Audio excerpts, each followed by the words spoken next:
Oh, no drinking. Not after the premiere last night. No. On the Sober job. evening. Yeah. Slate that for me, please.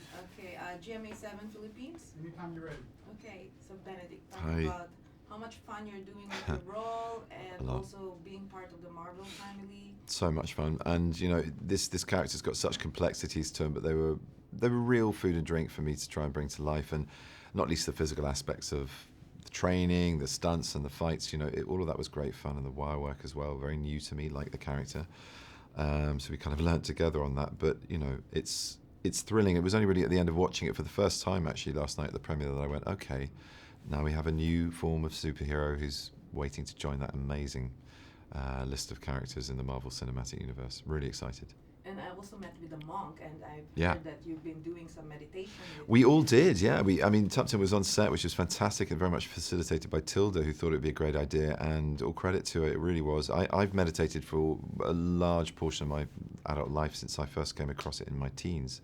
I taught in a monastery, a Tibetan Buddhist monastery in a Nepali house in the middle of Sonada, this hill station near Darjeeling in West Bengal. There's a lot of place names, but it was like a Russian doll of things and ethnicities and languages and cultures, and amazing experience then. And this sort of reawakened my focus on that.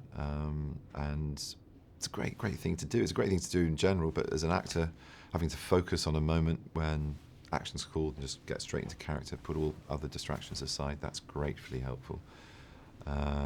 Very helpful. And then, just to give some authenticity to a world in which, in this film, these characters, they use their minds to change reality, and you can do that in your own way for your own life. So, This Great stuff. distressing also mean like doing yoga in the morning. I did actually a little bit for the sake of the fluidity of movements for stunts. I'm 40, and I've always had sort of slightly stiff hips, and there were lots of kicks and moves and wires and rigs that were spinning me around and turning me upside down. So I had to kind of keep flexible as well as strong. So it was very much part of the fitness program. And Fran Cutler took me, who's an ex-dancer, who's the most fantastic yoga teacher. So, listen to me talking about my yoga teacher on this movie. We were so lucky. We were so well facilitated, and that's the joy of working on a film like this. You have a lot of toys in that sandpit to play with, and they're all experts that help you use those. So it's a great learning curve and a great experience. And you're going to be a father again.